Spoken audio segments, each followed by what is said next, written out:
Info Télévision, c'est votre télé.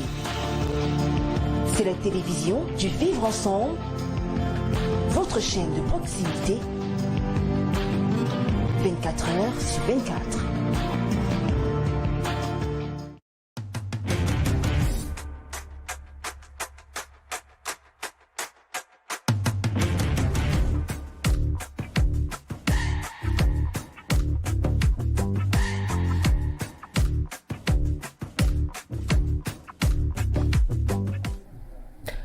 Mesdames, Messieurs, bonsoir à tous et merci de nous retrouver sur les antennes d'Info Télévision pour cette nouvelle édition de votre émission d'entretien à bâton rompu, la ligne rouge ce soir. Avec plus de 16 700 cas testés positifs au Covid-19, plus de 380 décès enregistrés, plus de 400 patients dont 30 sous oxygène, avec certes 14 000 guéris. La courbe épidémiologique est en progression vertigineuse au Cameroun. Au cours d'une réunion hebdomadaire du comité interministériel chargé de suivre et d'évaluer la stratégie gouvernementale de riposte contre le coronavirus, le Premier ministre Joseph John Gouté a relevé pour le déplorer le relâchement dans l'observation des mesures barrières édictées le 17 mars 2020. Les ministres concernés par la mise en œuvre de cette stratégie avaient été invités à accentuer la sensibilisation. Alors, question ce soir, le gouvernement joue-t-il avec le feu? Les mesures d'assouplissement prises pour atténuer les effets de la crise sanitaire sont-elles en train de produire l'effet boomerang? Que pense notre invité ce soir de la stratégie de riposte gouvernementale contre le Covid-19 et quelles solutions préconise-t-elle pour stopper la propagation? L'ouverture des espaces publics en nocturne n'est-elle pas une boîte de Pandore qui constitue des foyers de contamination à grande échelle? Comment arrêter les civismes caractérisés observés dans les lieux publics? Notre invité ce soir, qui est un élu de la nation, nous donnera son avis sur le sujet. Avec un fonds de solidarité doté d'un montant initial d'1 milliard de francs CFA pour combattre cette raclure d'à peine quelques nanomètres, plus 135 milliards de francs CFA contractés auprès des bailleurs de fonds, la gestion des fonds liés à la pandémie du coronavirus a suscité cette semaine une véritable levée de boucliers. Certaines organisations non gouvernementales ont exigé au gouvernement des précisions sur la gestion des fonds en nature et en numéraire collectés jusqu'ici. Dans la ruche du coronavirus, le député Jean-Michel Nithieu a estimé cette semaine que la gestion de cette pandémie était marquée par des surfacturations, des collisions et des conflits d'intérêts.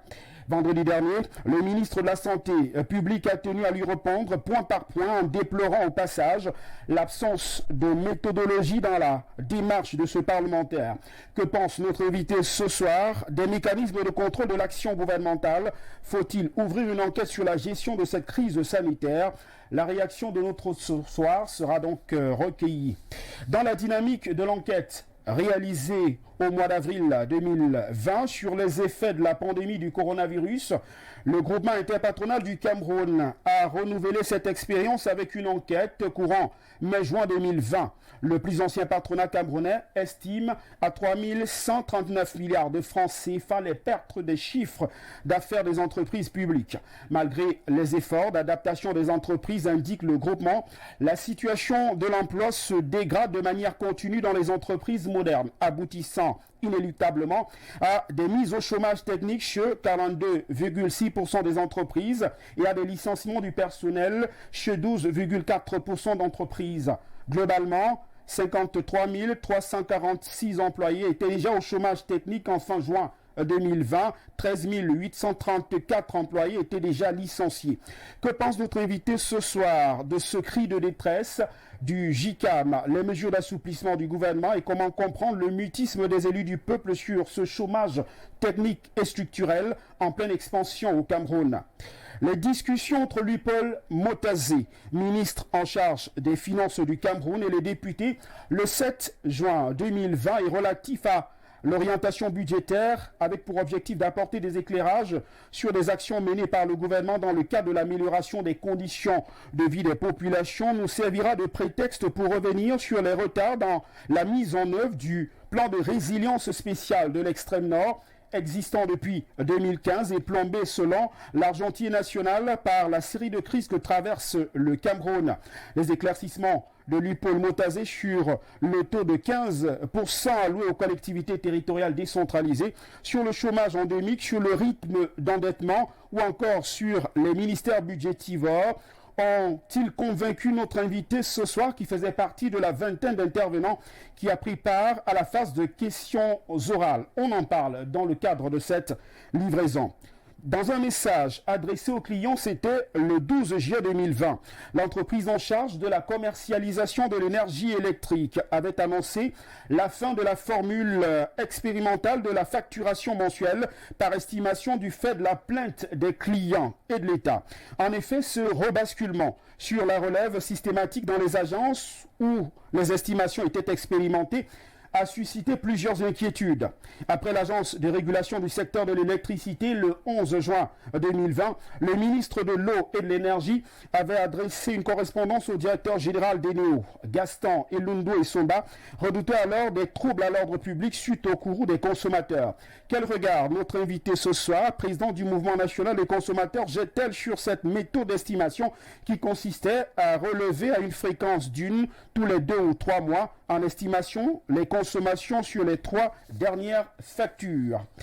Que se passe-t-il au sein de l'Agence des régulations des télécommunications? La question vaut son pesant d'or. Le sujet a d'ailleurs fait les choux de gras de la presse cette semaine.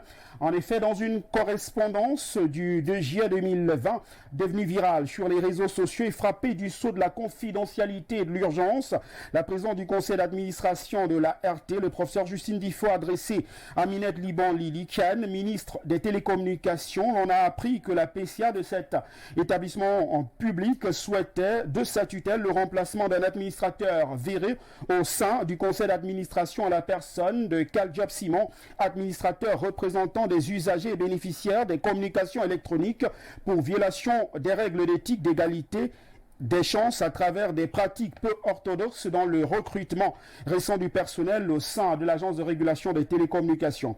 En réaction, le ministre des Postes et Télécommunications du Cameroun a donc adressé une missive au PCA de l'ART pour exiger qu'elle produise des éléments probants relatifs aux faits reprochés à l'intéressé.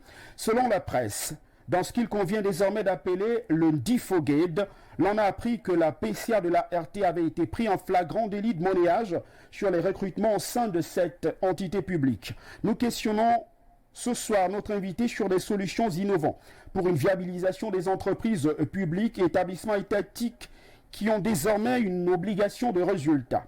Le Cameroun et la Guinée équatoriale ont paraphé cette semaine à Malabo en Guinée équatoriale un accord historique de coopération militaire en vue de la sécurisation de la frontière entre les deux pays. Que pense notre hôte ce soir de cet accord de coopération en matière de défense et de sécurité transfrontalière? Les enjeux de la session du 6 août du Conseil supérieur de la magistrature seront également évoqués avec notre invité ce soir, membre suppléant de cette institution. En deuxième dorsale, nous évoquerons la loi sur les associations culturelles et artistiques récemment promulguée et au cœur d'une polémique, les prérogatives des députés au centre de la controverse, l'action parlementaire dans un régime démocratique, le statut et le positionnement du Parti camerounais pour la réconciliation nationale et les pesanteurs liés à l'émancipation de la femme au Cameroun sont des sujets qui feront donc l'objet d'évocation avec l'invité que l'on va recevoir. Ce sera juste après ce léger break. A tout de suite.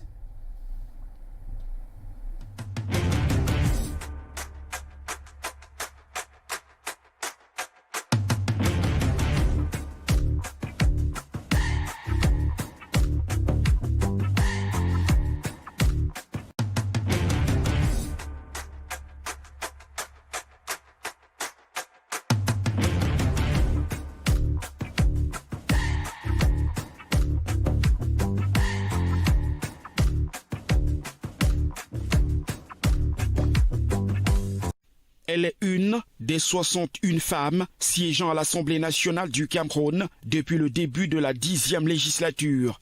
Rolande Adèle Ngoïsi, épouse Simgwa, a été élue députée au terme du double scrutin municipal et législatif du 9 février 2020. Cette femme engagée, affable et raffinée, s'est inspirée de plusieurs modèles politiques.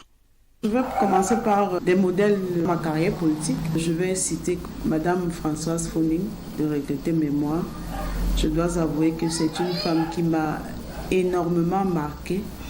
Elle a laissé une empreinte indélébile dans ma mémoire et à chaque fois que je me projetais en politique, je pensais toujours à elle. J'essayais un peu d'observer son parcours et cela m'a beaucoup galvanisé. On peut aussi prendre dans le compte du courage et l'abnégation, la fidélité aussi, Madame Delphine Changa, de Regretter Mémoire aussi, qui vient de nous quitter, qui a été aussi pour moi un modèle. J'ai pris la peine d'essayer de parcourir sa trajectoire et elle m'a beaucoup inspirée. Dans le cadre international, je parlerai de Michelle Obama et de Marine Le Pen en France. C'est des figures politiques qui m'ont marqué et qui m'inspirent.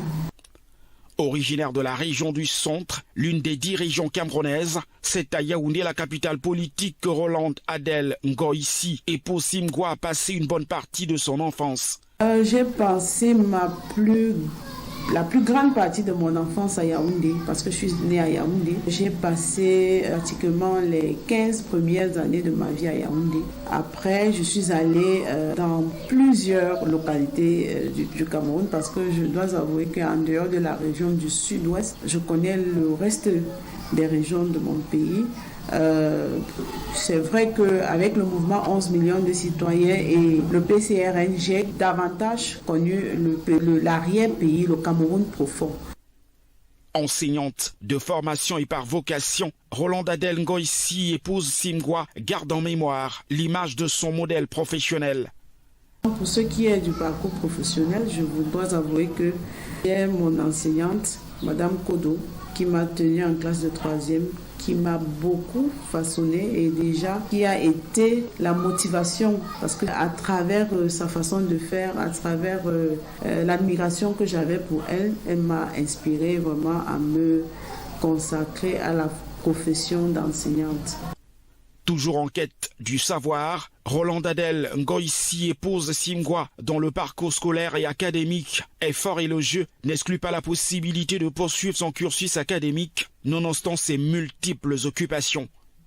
J'ai une formation de psychologue parce que j'ai fait à l'université psychologie de l'enfant parce que en réalité je m'intéressais beaucoup aux questions de comportement. Au départ, j'avais voulu faire de la communication parce que pour moi c'était une passion. L'opportunité qui s'est présentée à moi, c'était l'opportunité de la formation d'enseignante que je suis. Après cela, j'ai continué mes études académiques où j'ai eu une licence en sciences politiques. Je l'ai faite quand j'ai pensé qu'il fallait faire de la politique. J'ai compris qu'il fallait avoir au moins les b.a.-ba. Je n'ai pas encore décidé de reprendre les cours en master.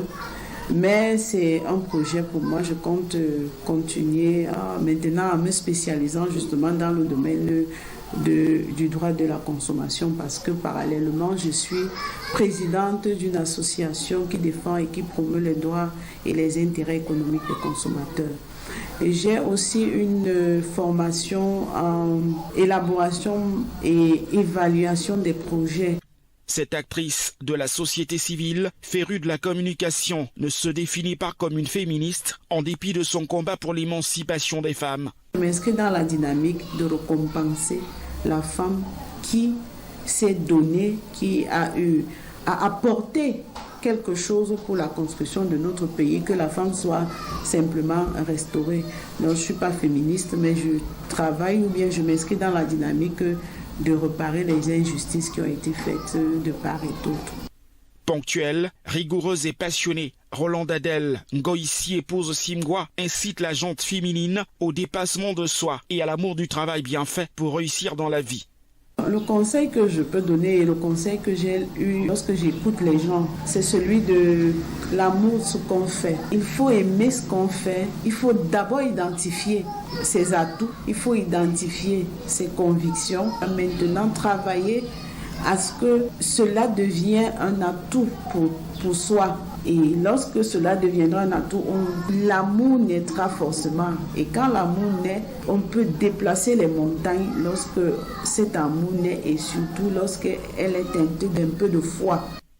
Depuis le 15 juin 2020, Roland Adel Ngoïsi, épouse Simgwa, est membre suppléant du Conseil supérieur de la magistrature. Une nomination qui vient s'ajouter à une vie professionnelle épanouie et une carrière politique déjà enviable. Roland Adel Ngoïsi, épouse Simgwa, est mariée et mère de plusieurs enfants.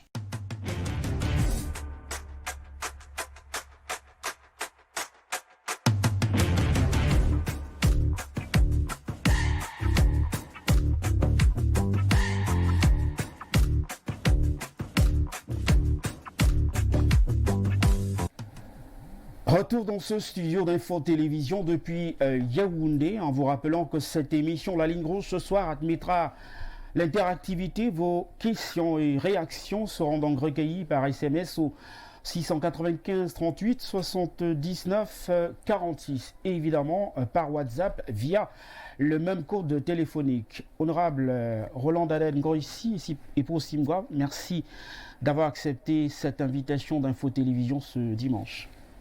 C'est moi qui vous remercie. Bonsoir à vous, bonsoir à vos millions de téléspectateurs.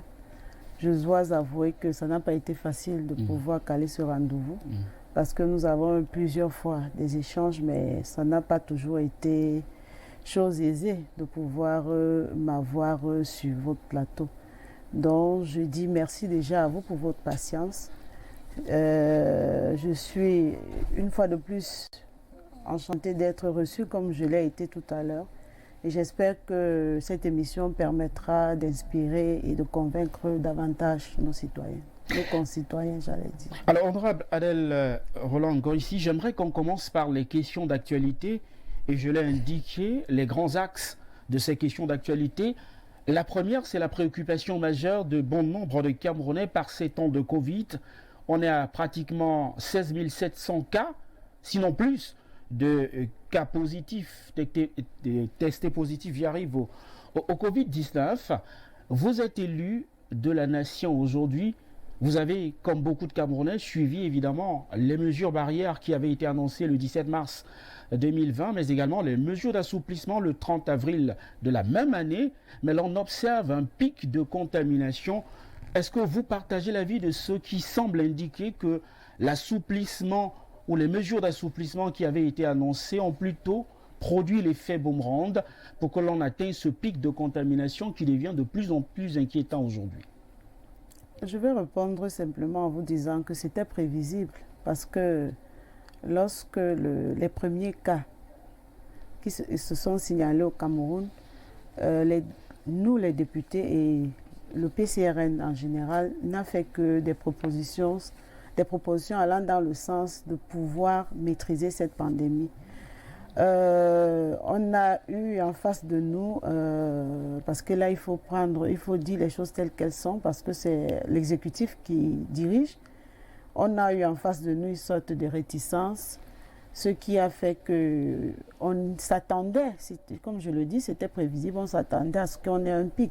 Là maintenant vous avez parlé de 16 000 cas contaminés. Plus de 16 000. Plus de 16 000. Je pense qu'il y a aussi des cas de guérison. Oui, on en a 14 000 environ. Voilà, on en a 14 000. Cela voudrait dire que je pense que le fait que les Camerounais ou bien nos concitoyens ont eu, entre guillemets, une sorte de solution, parce que lorsque vous êtes orphelin, vous utilisez les moyens de bord. Alors, lorsque les Camerounais ont eu une sorte de solution à leurs problèmes, ils se sont mis à se débrouiller comme ils pouvaient. Et vous avez si bien parlé des mesures d'assouplissement. Nous avons martelé ou bien nous avons crié que ces mesures d'assouplissement étaient favorables ou bien devraient nous amener au pic que vous décriez aujourd'hui. Il fallait que les mesures d'accompagnement, encore que les mesures d'assouplissement, attendent pour moi, l'urgence des mesures d'assouplissement pour nous à ce moment n'était pas vraiment à l'ordre du jour. Il fallait d'abord revoir des contours, essayer d'équilibrer un certain nombre de choses maintenant pour voir comment est-ce qu'on pouvait lever les mesures de restriction qui ont été faites. Mais sauf qu'on a comme l'impression que même ces mesures d'assouplissement évoluent en dents de scie. C'est-à-dire que lorsque c'est favorable pour l'exécutif à un niveau, on essaye de lever. Lorsque ce n'est pas favorable, alors on essaye de visser. Donc on ne ressent pas une harmonie au niveau de la matérialisation ou bien de la gestion assez limpide, je dirais limpide, de la pandémie dans notre pays. Est-ce que vous pensez, comme beaucoup d'observateurs, que les lieux publics, désormais ouverts en nocturne, ont constitué de véritables foyers pour une propagation à grande échelle de cette pandémie, le Covid-19, et comment vous, en tant qu'actrice de la société civile, observez et comprenez le fait que bon nombre de Camerounais, malgré la crise sanitaire, aient de la peine à respecter les mesures barrières, le port du masque, le lavage des mains par exemple, ou l'utilisation d'une solution hydroalcoolique? Bon, je dois avouer que je ne sais pas si le fait de retrouver les Camerounais dans les lieux publics la nuit qui a été à l'origine de l'atteinte du pic. Je ne pense pas, parce que je me suis toujours posé la question de savoir est-ce que c'est pendant la nuit que le virus était beaucoup plus actif ou bien le virus contaminait le plus. Je pense que le problème se pose ailleurs.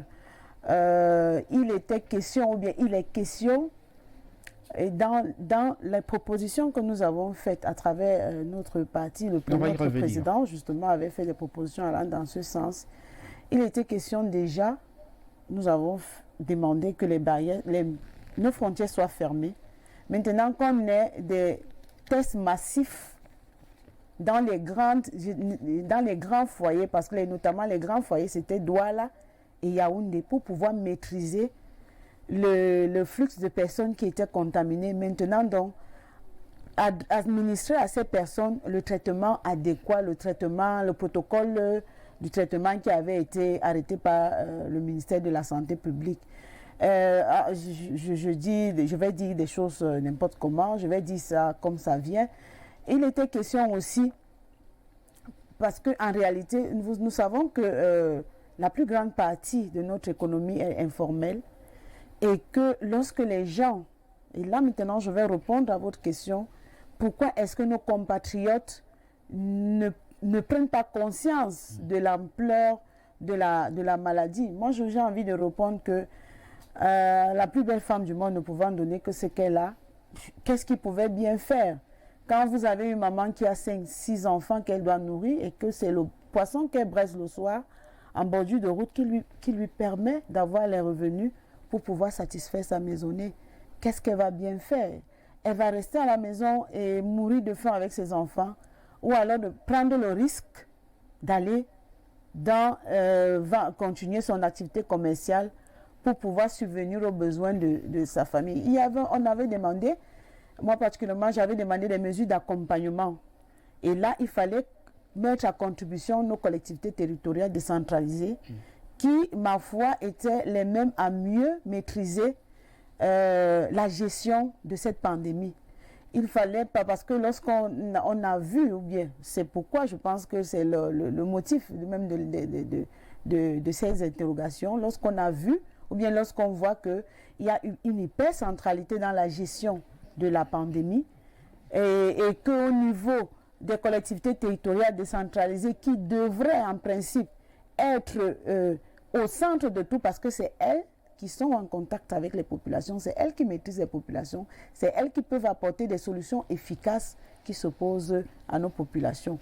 Donc on ne peut, je vais vous dire humblement que en réalité c'est la succession de ce que nous avons toujours vécu au Cameroun, c'est-à-dire de traiter les questions aussi importantes avec autant de légèreté, de traiter les questions cruciales avec autant de légèreté.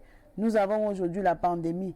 Dieu merci que nous n'avons pas atteint le pic comme l'annonce. À quel niveau vous établissez, honorable Ngoïsi, la responsabilité du gouvernement et celle du citoyen lambda?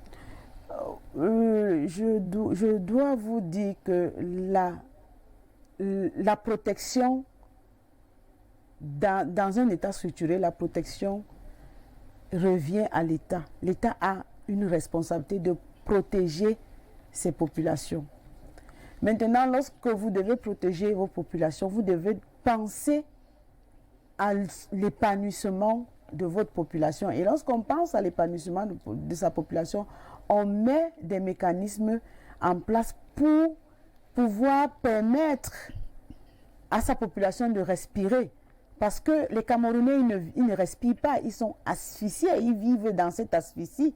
Il faut permettre, il faut détendre pour que les populations puissent pouvoir la marge de manœuvre de maîtriser un certain nombre de choses. Parce que je vous ai pris l'exemple de la femme. Je vous prends l'exemple d'une jeune fille célibataire qui a 3 enfants, qui le soir, lorsqu'elle va être serveuse dans un snack bar, cela lui permet de satisfaire ses besoins essentiels.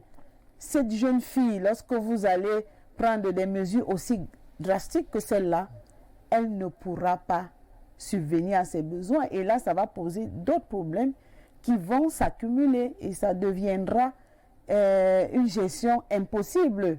Et j'étais en train de dire qu'avant que vous me relanciez que moi je continue à dire Dieu merci parce que nous n'avons pas atteint le pic comme l'annonçait l'Organisation mondiale de la santé et que Dieu continue toujours à poser sa main de veille sur le Cameroun. Parce que imaginez si on avait atteint le pic de ces pays aussi développés dans le domaine de la santé que dans le domaine des infrastructures, je pense qu'on serait aujourd'hui à demander qui fera le témoignage de qui et à quel moment. Parlons à présent des solutions ou des suggestions ou des propositions même de votre formation politique qui ont été émises pour stopper la propagation du Covid-19. Vous parliez des testings massifs dans les foyers de contamination à grande échelle, les villes de Douala et de Yaoundé, l'implication des collectivités territoriales décentralisées. Est-ce que ces mesures que vous annonciez tout à l'heure ne sont pas implémentées aujourd'hui par le gouvernement? Je ne pense pas. Je ne pense pas qu'elles soient implémentées par le gouvernement parce que si elles avaient été implémentées par le gouvernement, on ne serait pas à avoir plus de 16 000 cas de contaminés. Comme je vous l'ai dit, ça ce sont des propositions, mais moi je préfère sortir par une proposition vraiment concrète. Je l'ai dit à un autre média que le gouvernement actuel, celui qui nous dirige, n'a plus rien à prouver. Il a montré suffisamment ses limites. Il faut que les gens aient le courage de dire « moi je ne peux plus, j'arrête ici » et que ceux qui peuvent continuer de conduire le Cameroun, qui viennent prendre la place pour conduire le Cameroun. Parce qu'on donnera des millions de propositions, ce que nous faisons tous les jours. On donnera des millions de suggestions, mais rien ne bougera. Ce qui est là actuellement, c'est que la meilleure proposition que je fais ce soir, c'est de dire à ceux qui nous dirigent qu'il est temps que vous laissiez le Cameroun à ceux qui veulent travailler pour le Cameroun. Les Camerounais souffrent déjà assez d'un certain nombre de mépris, de légèreté dans la gestion de beaucoup de maux qui minent notre société. Il faut maintenant que, comme ils ont épuisé, parce que moi je dis ils ont épuisé tout ce qu'ils avaient en eux pour nous apporter un Cameroun prospère, parce qu'en réalité c'est ce que nous voulons, le Cameroun prospère. Puisqu'ils ont épuisé tout ce qu'ils avaient en eux pour trouver des solutions efficaces aux problèmes qui se posent, alors il est temps qu'ils puissent permettre à ceux-là qui ont encore l'amour pour ce pays, à ceux-là qui ont la capacité de pouvoir amener le Cameroun là où il devrait se retrouver. Donc vous demandez à ceux qui bénéficient de la légitimité aujourd'hui de débarrasser le plancher, de trahir le peuple qui les a portés à la tête des fonctions importantes de la République. C'est un peu ce que j'essaye de comprendre. Non, je ne sais pas si le fait que vous ayez eu la légitimité du peuple et que au cours de l'exercice de vos fonctions, vous vous rendez compte que vous ne pouvez pas trouver les solutions parce que le peuple vous a mis là pour pouvoir trouver les solutions à leurs problèmes. Lorsque vous estimez que vous ne pouvez plus trouver les solutions à leurs problèmes, je pense que la plus grande humilité, la plus grande logique voudrait que vous vous arrêtiez et que vous dites, voilà, vous m'avez confié une mission que je n'ai pas pu accomplir, permettez-moi de pouvoir la déposer et que ceux-là qui peuvent continuer, qui viennent la porter pour aller là où on devrait. Honorable Adel Ngoïssi, quel est le degré d'implication de votre formation politique, le Parti camerounais pour la réconciliation nationale, dans la lutte contre cette pandémie? On ne vous a pas beaucoup senti? On ne nous a pas beaucoup senti. Vous voulez en termes de pourcentage? En termes de réalisation probable? Oui, en termes de réalisation. Par exemple, au Fonds de solidarité mis sur pied par le président de la République, vous avez fait des dons? Je voudrais vous répondre que l'implication du Parti camerounais pour la réconciliation nationale est de 75%. Que ce soit dans les communes qui sont dirigées par, qui sont aux couleurs du PCRN, que ce soit les députés qui sont à l'Assemblée nationale, nous n'avons fait que ça depuis le début de cette pandémie. Au sein du PCRN, nous avons même créé une unité de production de masques que nous distribuons gratuitement aux populations. Nous avons fait, je suis la toute première parmi les députés de la nation à pouvoir distribuer ou bien octroyer des bonbons de lavage des mains aux populations qui m'ont porté à l'Assemblée nationale. Je dis, je suis la toute première. Mes collègues et moi, nous n'avons fait que cela. Vous avez vu ma collègue Nouran du côté de Vouri, à l'ouest. Vous avez vu mon collègue, l'honorable Dip, à l'est, dans la Haute-Sanaga. Vous avez vu le président Cabral Libi. Un peu, lui, il va partout. Et nous préparons maintenant une tournée dans le septentrion. Pendant nos tournées, nous ne faisons que contribuer à la lutte contre la pandémie. Nous avons permis... Oui, allez-y. Je vous ai dit tantôt que nous avons créé une unité de production à partir de nos propres moyens pour pouvoir doter, parce que souvenez-vous qu'un masque vendu au niveau de SICAM coûte 1200 francs. Et vous pouvez me dire combien de Camerounais peuvent s'offrir le luxe de pouvoir s'acheter un masque.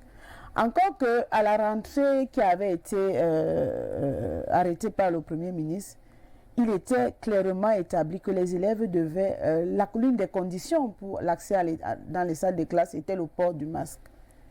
Combien de parents pouvaient donc s'offrir le luxe d'acheter des masques à leurs enfants? J'en ai distribué pratiquement partout, même dans le Fundi, dans les arrondissements de Yaoundé 2e, Yaoundé 3e. Je suis allée dans l'Union Esso, je suis allée dans la Haute-Sanaga, à l'est, dans le département d'Union Ekele, la Sanaga maritime, le Vouri.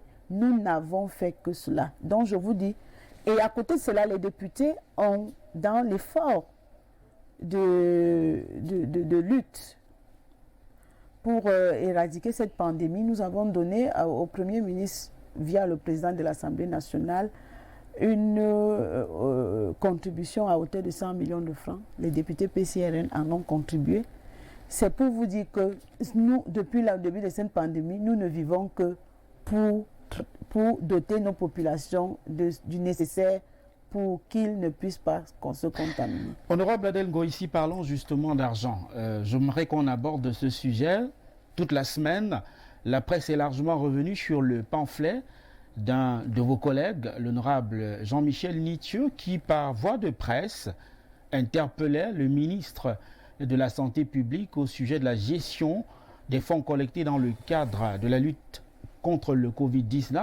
Il parle de surfacturation, de collision, de conflit d'intérêts même. En réaction, le ministre, évidemment, point par point, a réagi à ces allégations. D'abord, sur la méthodologie de ce parlementaire. Vous qui êtes parlementaire aujourd'hui au Cameroun, vous estimez que c'est une méthode à saluer quand on veut interpeller un gestionnaire de la fortune publique au Cameroun? Il faut passer par voie de presse interposée ou procéder, comme vous le faites très souvent, à l'hémicycle de Guayaquil? Pourquoi voulez-vous que je juge un collègue? L'action et la méthodologie, vous êtes parlementaire. Je suis parlementaire, certes, mais l'action et la méthodologie, pour moi, elle ne me pose aucun problème. Chacun a sa méthodologie, chacun a sa façon de... L'essentiel, en fait, la fonction du député, c'est quoi? Le contrôle de l'action du gouvernement. Et puis les Comment vous exercez ce contrôle de l'action du gouvernement? C'est peut-être là ma question. Est-ce que cette méthode est suffisamment honorable pour un député qui connaît les mécanismes de contrôle de l'action du gouvernement? Non, mais là, je préfère que vous invitiez l'honorable Nietzsche pour lui poser ce genre de questions. Parce que moi, je vous dirais qu'il n'y a pas un canevas classique de contrôle de l'action du gouvernement. C'est-à-dire chaque député en lui peut estimer que peut-être c'est par voie de presse qu'il peut toucher le ministre en question. Un autre député va utiliser la méthode, c'est-à-dire qu'il va envoyer peut-être une question orale pour interpeller le ministre en pleine session. Un autre député va estimer qu'il va aller vers le ministre pour poser au ministre les questions. Dans tous les cas, que ce soit une méthode ou l'autre, l'essentiel étant d'avoir l'objectif, c'est-à-dire le contrôle de l'action, de pouvoir mener sa fonction d'élu. Moi, cela ne me pose aucun problème. Il a soulevé un problème assez pertinent, il a soulevé un problème important. Il faut maintenant que justement le peuple soit clarifié. Moi, j'ai toujours dit que j'ai un problème avec la gestion opaque du gouvernement. Parce qu'il faudrait que... Vous pensez que pour le cas du Covid, oui, la gestion est opaque? Vous n'avez pas suivi les déclarations du ministre de la Santé, les éclairages sur les fonds collectés jusqu'ici, les montants qui ont été débloqués? Vous n'avez pas été satisfait? Vous pensez-vous également qu'il faille, comme certains semblent indiquer de plus en plus, aller vers l'ouverture d'une enquête sur la gestion de ces fonds-là? Mais bien évidemment qu'il faut une enquête pour la gestion des codes de l'argent, du financement pour lutter contre cette pandémie. Parce qu'au Cameroun, on est habitué à des scandales, on est habitué à... moi, je peux dire que ça devient une habitude. Et qu'à chaque fois qu'il y ait... Et moi, j'avais dit, je pense que c'était dans votre chaîne, où je disais que moi, j'aurais voulu que le président de la République convoque plutôt des personnes qui sont, je peux dire, entre guillemets, neutres, c'est-à-dire la société civile, les hommes d'église, nous en avons dans notre pays, qui peuvent gérer ce genre de pandémie. Parce que au niveau du gouvernement, on commence à se lasser de toujours se retrouver en train d'être face à des dégâts, en train d'être face à des exagérations dans la gestion. Et justement, pourquoi? Parce que en réalité, ils ne communiquent pas assez. Et quand ils communiquent d'une façon assez bizarre. C'est ce qui est même arrivé lorsque... Sur quoi fondez-vous votre inquiétude sur la gestion de ces fonds, en tant que député? La même inquiétude que mon collègue Nietzsche. Il y a surfacturation. Il y a que, en réalité, si les fonds destinés à la lutte contre la pandémie avaient utilisé de manière, moi c'est mon avis personnel, avaient été utilisés de manière fluide, peut-être on ne serait pas arrivé à avoir plus de 16 000 cas de contaminés. Peut-être, je me dis peut-être on ne serait pas arrivé à cela. Peut-être qu'on n'aurait pas atteint le nombre de morts nous avons atteint s'il y avait eu une gestion assez fluide de ces fonds-là.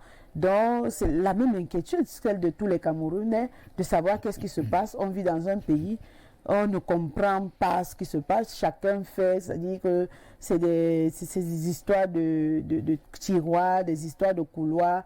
Alors, on est perdu parfois et on prête généralement l'oreille à la rumeur. Et puis, la rumeur commence à s'amplifier parce que, en fait, c'est ça l'objectif de la rumeur, c'est de s'amplifier. Et puis, voilà, lorsque cela est passé, il y a la semaine qui suit, il y aura encore un autre scandale qui va faire oublier l'autre, ainsi de suite. En fait, c'est ça le Cameroun.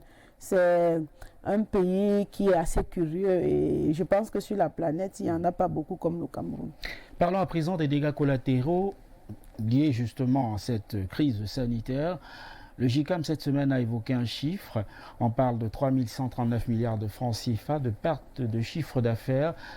Il y a eu un cri de détresse. Est-ce qu'au niveau de l'hémicycle de Ngouaekele, vous les députés, vous avez entendu ce cri du groupement interpatronal du Cameroun ou vous avez dit c'est pas notre problème? Non, mais en tant qu'élus, nous représentons le peuple. Nous ne pouvons pas dire que ce n'est pas notre problème. Nous avons, lors du débat d'orientation budgétaire, interpellé le ministre des Finances par rapport justement au prochain budget de notre pays. Et nous avons interpellé le ministre du plan MINPAT sur justement ce qui devrait être fait de manière concrète pour résoudre progressivement ce problème-là. Parce que c'est un problème en fait qui ne se pose pas qu'au Cameroun. C'est un problème qui se pose je pense, c'est de manière mondiale. Tous les pays sérieux ont repensé comment restructurer et accompagner leur économie pour lever l'équilibre, parce qu'il y a un gros gap il y a un fossé qui s'est creusé déjà à cause de la pandémie. Nous avons fait des propositions à l'Assemblée nationale. Nous attendons la session de novembre, autant pour moi, qui sera une session essentiellement orientée sur le vote du budget de l'année 2021. Maintenant, le gouvernement a trouvé un système pour pallier à tous ces problèmes en mettant sur pied un programme triennal. Et même comme nous estimons que les priorités dans ce programme triennal sont ambiguës, parce qu'il fallait qu'un certain nombre d'équilibres soient revenus dans ce budget programme-là.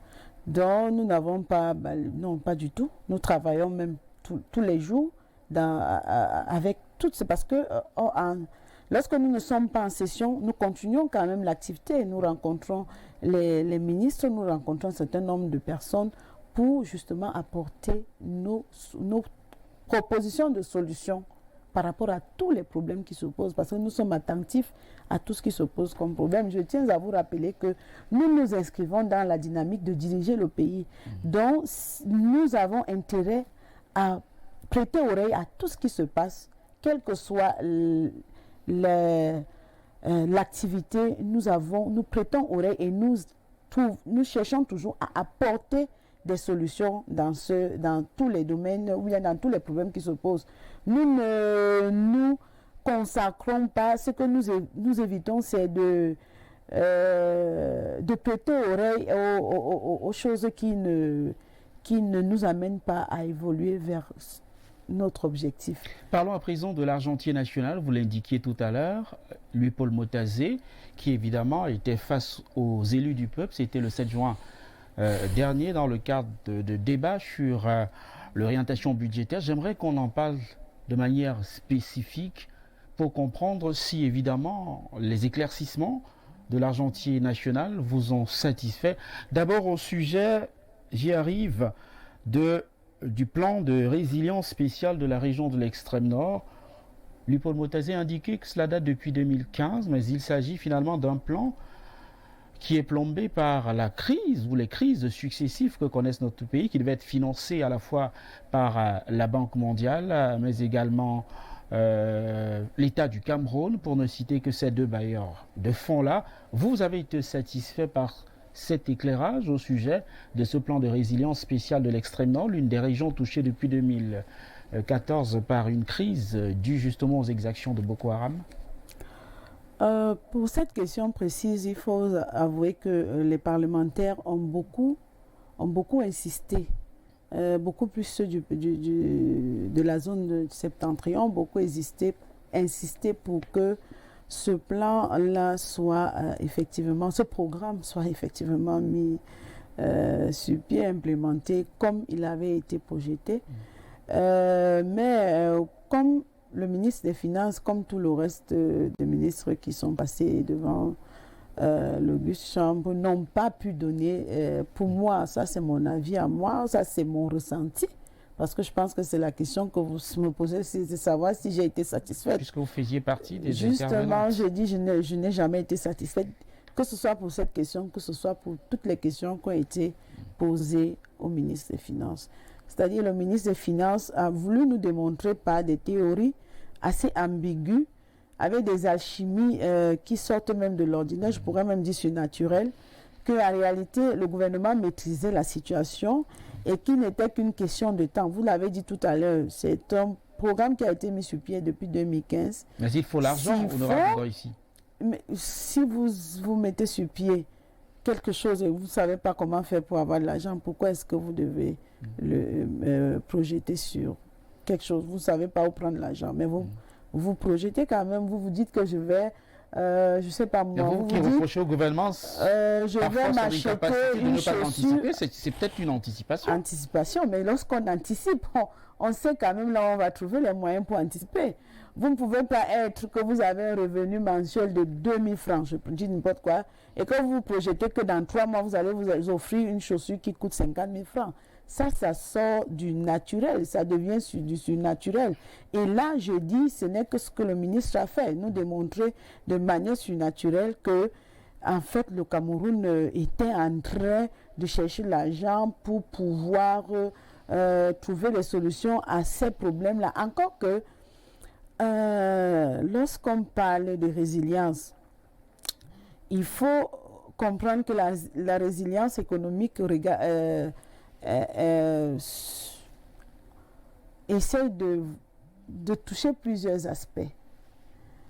J'ai dit, je ne sais pas si la question qui va suivre va me permettre de répondre à entrer dans ce que je voulais dire là, mais lorsque on veut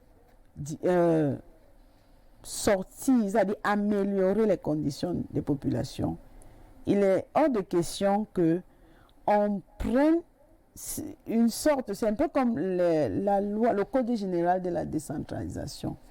Il a été martelé clairement que les compétences doivent être décentralisées.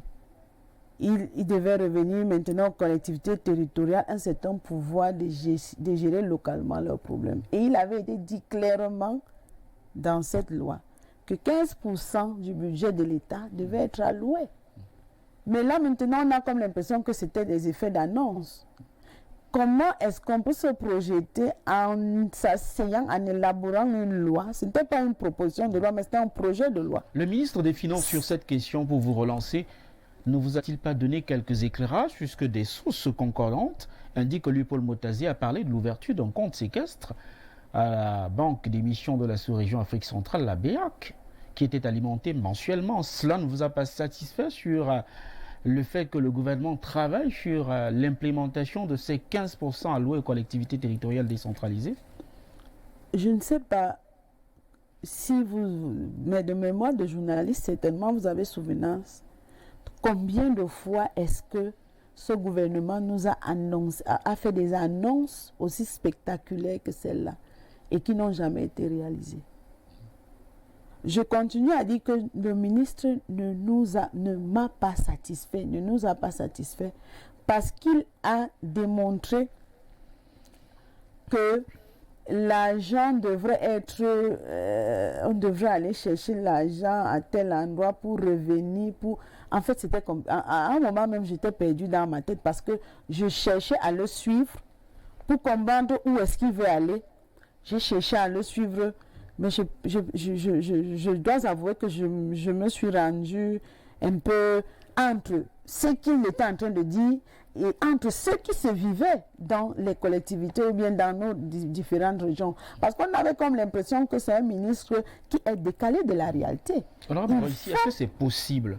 Est-ce possible d'implémenter une disposition, fut-elle promulguée le 24 décembre 2019, je parle du Code général des collectivités territoriales décentralisées qui, dans ces dispositions, prévoit justement une allocation de 15% du budget aux collectivités territoriales. Est-ce que c'est possible par ces temps de crise?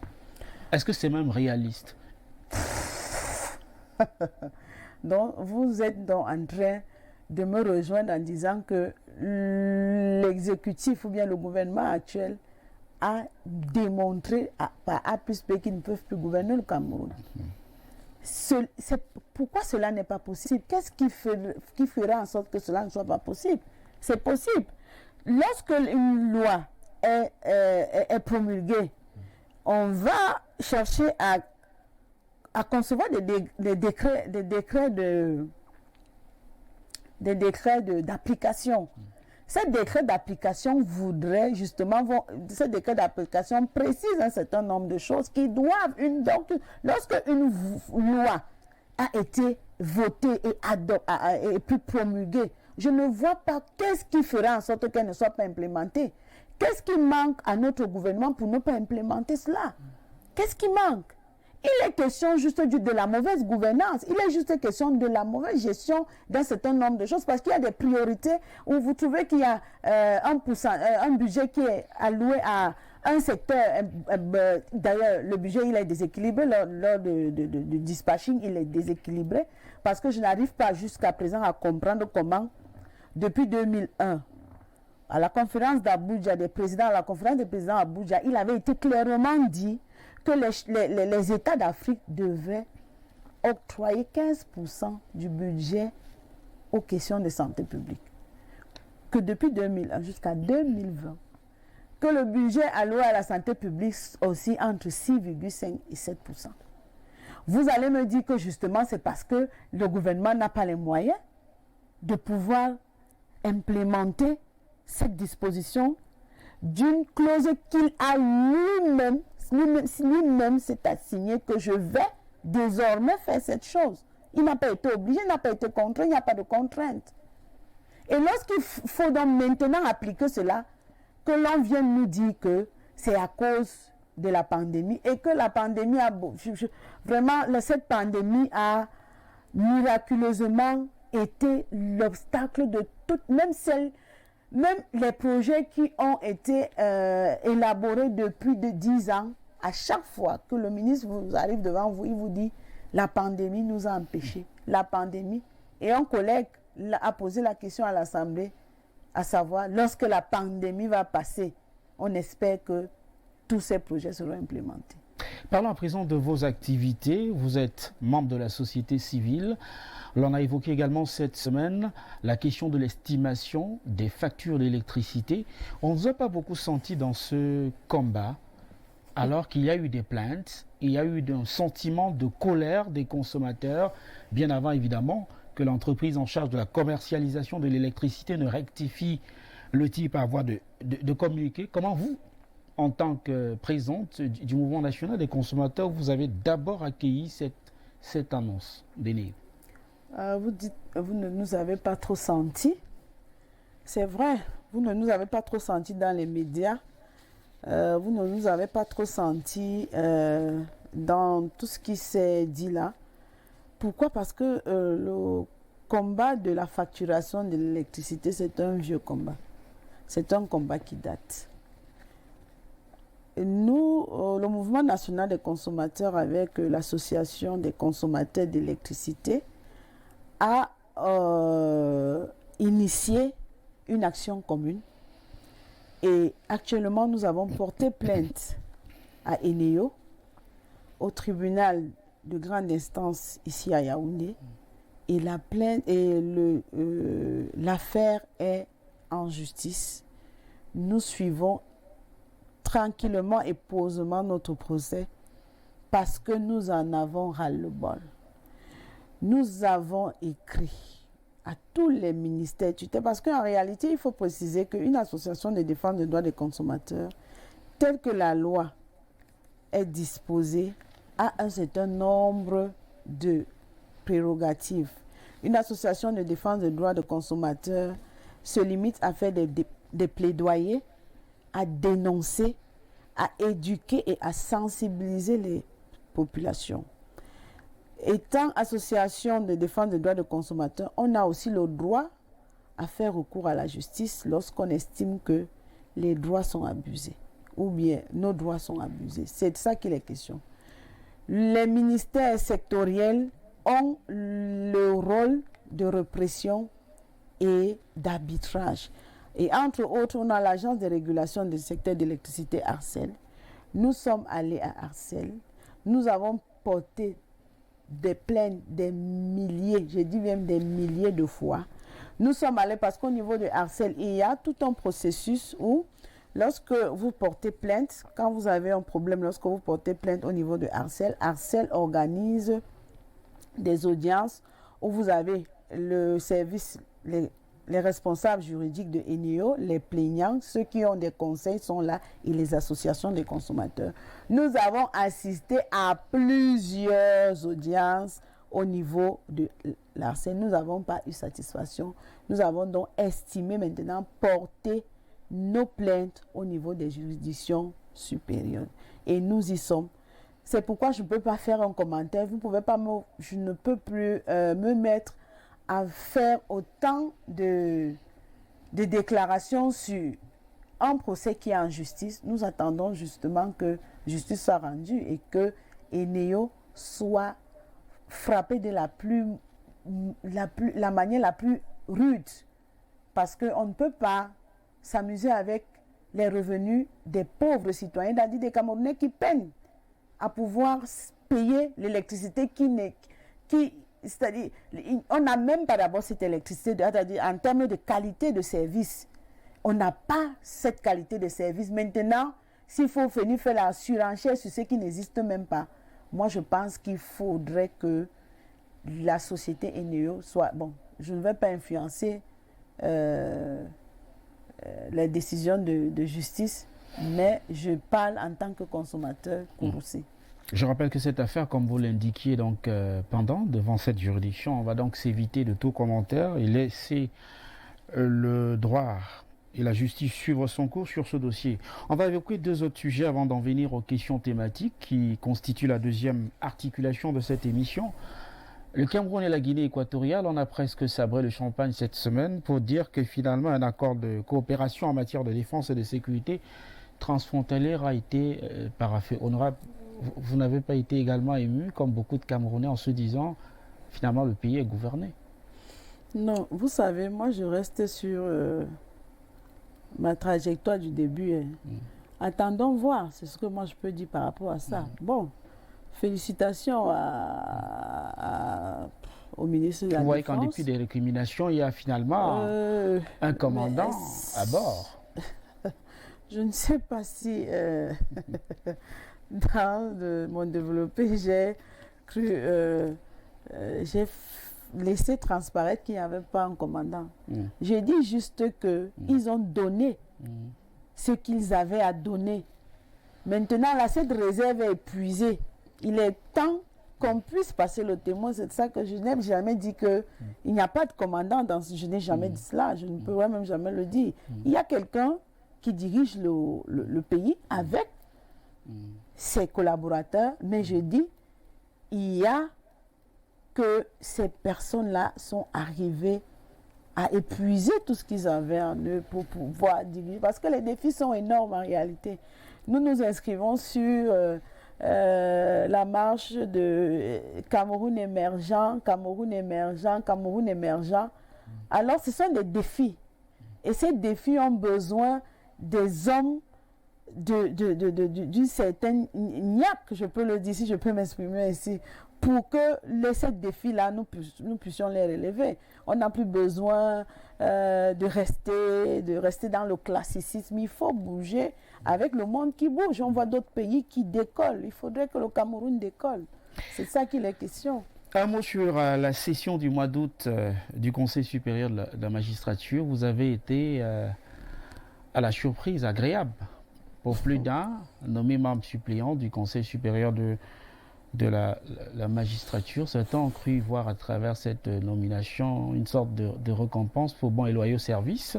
Mais finalement, comment vous avez accueilli cette nomination et comment vous entrevoyez l'assise du 6 août prochain? Bon et loyaux service rendu à la nation, c'est ça? Bon, il faut avouer que j'ai été surprise de cette nomination. Et il faut encore préciser que je suis au Conseil de la supérieur de la magistrature pour représenter l'Assemblée nationale en tant que suppléante, bien évidemment. J'ai été surprise parce que je n'ai pas été consultée, j'ai suivi mon nom. Du moins, j'ai reçu des coups de fil qui m'ont dit, voilà, il y a un décret où ton nom y figure. J'ai été surprise. Le conseil du 6 août, c'est une réunion, je pense, qui va nous permettre de tabler sur la carrière de nos magistrats, parce que il y a, je pense, plusieurs années, le Conseil n'a pas siégé et qui siège finalement le 6 août. Bon. Depuis 2017, en fait. Voilà, bon, nous serons au Conseil, nous allons travailler. Vous avez une attente particulière en rapport avec cette session-là? Mais bien évidemment, il faudrait que, tel que la loi le demande, que ce Conseil siège normalement. Il ne faudrait pas qu'on attende 3 ans, 4 ans. Entre-temps, les magistrats, ils font comment? Comment est-ce que le système judiciaire fonctionne quand on reste aussi moribond au niveau de l'instance supérieure, bien de l'instance disciplinaire qui doit gérer les carrières? Comment vous appréhendez l'idée de la rencontre avec celui qui vous a nommé le 6 août prochain? Ce sera le premier véritable contact? Oui, bien évidemment, ce sera le premier véritable contact. Je l'appréhende comme vous pouvez l'appréhender lorsque on vous dit que vous allez le rencontrer. C'est comme ça que je l'appréhende. Avec la complicité de la réalisation, on va rapidement prendre la deuxième articulation de cette émission, La Ligne Rouge, ce soir, pour parler des questions thématiques. A tout de suite.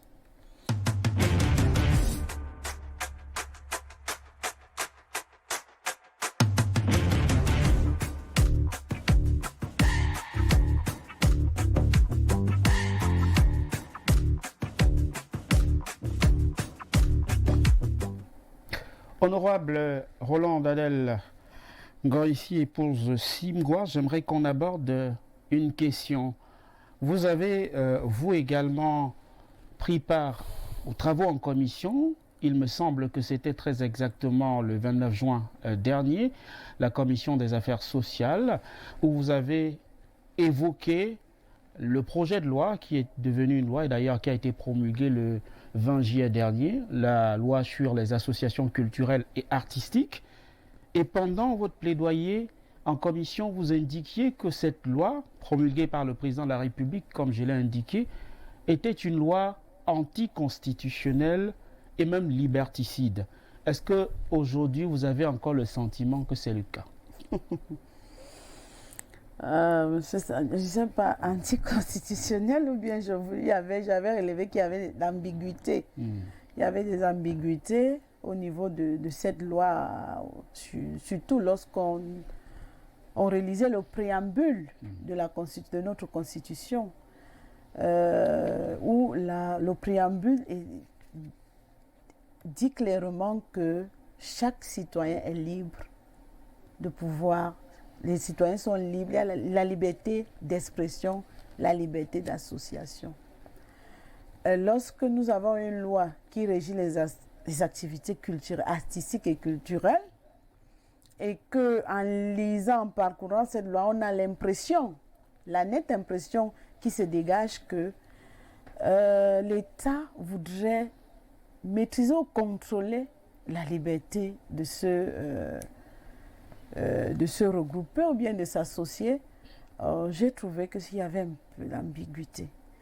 Et puis, il y avait dans la loi régissant les associations, généralement, l'article 5, qui, ma foi, me posait un problème parce que l'alinéa 3 excluait les associations culturelles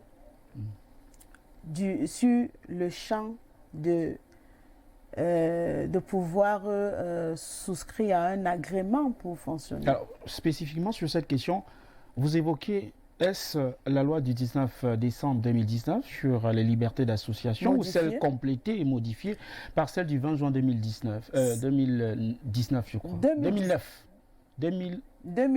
Non, 1990 et 1999. J'y arrive puisque la loi complétée, c'était celle de 1990 et puis celle de 90 qui a été promulguée et 99 qui a été modifiée. Justement, c'est la loi de 99 modifiée qui excluait les associations culturelles, artistiques et culturelles de ce champ, de ce canevas, de ce canevas-là. Maintenant qu'on ramène, parce que avant que la commission des affaires culturelles et sociales a siégé, on a eu la commission des lois constitutionnelles qui a siégé justement pour ramener les associations culturelles dans le registre, dans le canevas de pouvoir souscrire ou bien soumissionner, réglementer comme les associations sportives, avoir un agrément, un fonctionnement, le blablabla qui suit cela. Donc, honnêtement, j'avais estimé que elle était ambiguë, elle était liberticide parce qu'en réalité, j'avais questionné le ministre sur l'urgence de cette loi, de ce projet de loi. Alors que nous savons qu'on a une loi qui régit les associations et que les associations artistiques obéissent, c'est-à-dire que lorsqu'on veut évoluer en association artistique, je ne sais pas moi, sportive et tout, on va juste se référer à la loi modifiée de 99. Quelle était, pour moi, la question que je me posais, c'était de savoir quelle était l'urgence de nous apporter un projet de loi. N'y avait-il pas un vide juridique à ce niveau? Il n'y avait aucun Vous avez parlé vide de la loi de juridique. 90 et de 99. Ces lois-là parlent bel et bien des associations, mais il n'est pas véritablement mentionné, si j'ai bonne mémoire, association culturelle ou artistique. Non, là, je dis, dans cette loi, l'article 5, son alinéa 3 mentionne les associations artistiques et culturelles. Je continue. Vous savez, monsieur Sanjo, lorsqu'on élabore une loi, c'est pour résoudre un problème. C'est pour résoudre un problème, c'est pour apporter un caractère assez normatif pour évoluer. Mais lorsqu'une loi, au lieu de résoudre un problème, pose des problèmes, ça commence à inquiéter. Je dis, la loi sur les associations culturelles qui a été adoptée le 20 juillet dernier n'a rien de plus que, si oui, ce qu'elle apporte, c'est de pouvoir contrôler le mouvement associatif ou bien le mouvement artistique. C'est de mettre en sorte, une sorte de... c'est de caporaliser les associations artistiques. Parce que on a ressenti... Est-ce que dans le rôle de régulation de l'État, ce n'est pas normal qu'une association ait besoin d'un agrément? Non, mais réguler ne veut pas dire caporaliser. Réguler ne veut pas dire militariser. Réguler veut dire accompagner. Réguler veut dire structurer. La loi, je dis la loi de 99 a tous ces éléments qui structurent, qui régulent, qui accompagnent les associations. Donc pourquoi venir rajouter une loi qui dans le fond n'apporte rien de plus? Tout au contraire, elle vient diviser. Parce que lorsque vous me dites, moi je vais vous prendre un exemple. Lorsque, pour qu'on se comprenne bien, lorsque vous êtes chez vous, que vous êtes dans votre maison, vous avez votre famille, vous avez votre épouse, vos enfants, et que vous avez besoin de l'aide peut-être d'une élite de votre localité, pour que cette élite-là vous apporte son aide, il faut d'abord que le ministre lui donne l'autorisation. Et maintenant, pour que le ministre lui donne l'autorisation de vous aider, il faut lui adresser une demande. Et le ministre, la loi dit que le ministre est libre de respecter, sauf qu'il ne donne pas les conditions. Il est libre, le ministre peut refuser, sauf qu'il ne dit pas pourquoi le ministre devrait refuser. Donc ça devient une histoire de si ta tête m'arrange, je le fais, si ta tête ne m'arrange pas, je le fais. Et vous pensez que, en tant qu'État régulateur, on devrait se retrouver en train d'avoir ce genre de loi pour, comme vous avez dit, réguler un secteur d'activité? Qu'est-ce que devient le préambule de la Constitution dans la liberté d'association, la liberté d'expression? Je crois que c'est des fondamentaux. On ne devrait pas bousculer ce genre de fondamentaux. Nous sommes quand même dans un pays qui se dit un pays démocratique, un pays de droit qui se construit. Et lorsqu'on commence dans un pays de droit à vouloir embrigader, à vouloir empêcher les gens de se mouvoir, de s'associer, d'échanger, Parce que aujourd'hui on parle de la loi sur les associations. Peut-être demain, ça sera la loi sur l'audiovisuel. On va vous apporter un test qui va vous donner un certain nombre de directives. Encore que il y a même la loi sur l'audiovisuel qui n'a pas jusqu'à présent eu des tests d'application. On continue à attendre les tests d'application. Je pense sur la redevance audiovisuelle. Je pense bien. Donc, cette loi, et puis même, les artistes sont libres de se conformer à cette loi ou de ne pas se conformer parce que... vous, en tant qu'élu, vous les invitez à faire quoi? À ne pas... boycotter cette loi? Vraiment, qui continuent à exercer comme ils exerçaient avant parce que on a des problèmes assez... On voit des artistes... Et la question que moi j'ai posée au ministre de la Culture, il y a des projets au MINAC qui datent de 2012. Ils vous ont pas répondu? Qui datent de 2011. Ah bon? Peut-être qu'il m'a répondu, peut-être que j'étais discrète. Sur l'Institut national des arts et de la culture, il vous a quand même répondu. Il vous a certainement dit que le projet avance. Oui, justement, il a dit que le projet avançait et que c'est à cause de la Covid, de le Covid qui traîne. Un projet depuis 2012. Qu'est-ce qu'on fait sur l'accompagnement des artistes? On voit nos artistes qui meurent, on voit nos artistes qui souffrent. Les droits d'auteur. On n'arrive pas à réguler ce secteur-là. Pourtant, voilà les urgences. Pourquoi le ministre... Ah bon, il a dit, ou bien, on dit qu'il va profiter avec les tests d'application, de vouloir réguler un certain nombre de choses pour que les artistes se sentent accompagnés, pour qu'ils soient plus performants, pour que... Bon, encore que...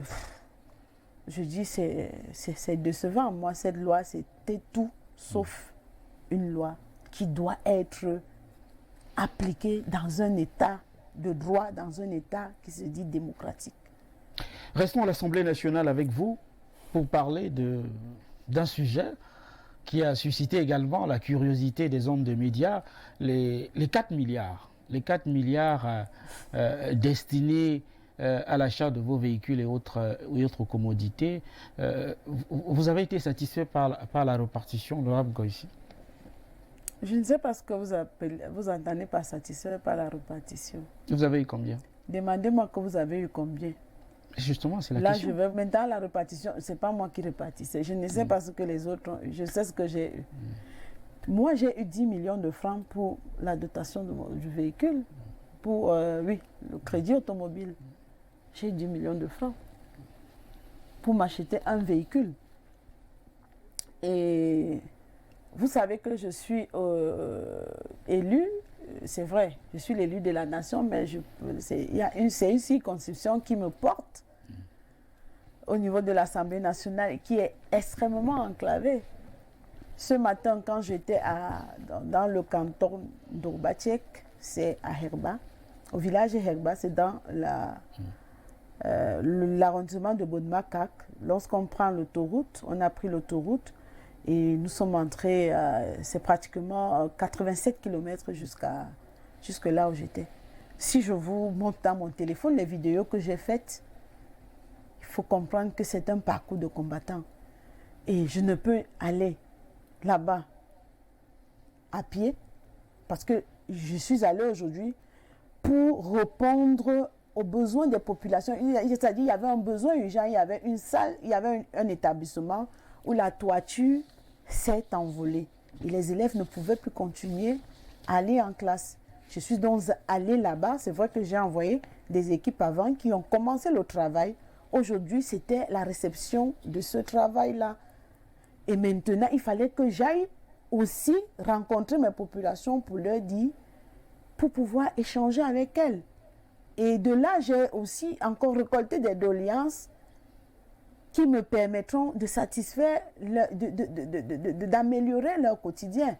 Je ne peux pas aller là-bas ni, je ne sais même pas comment je parle. Je ne peux pas aller là-bas en moto parce que même la moto, c'est risqué, en vélo, ou encore moi à pied.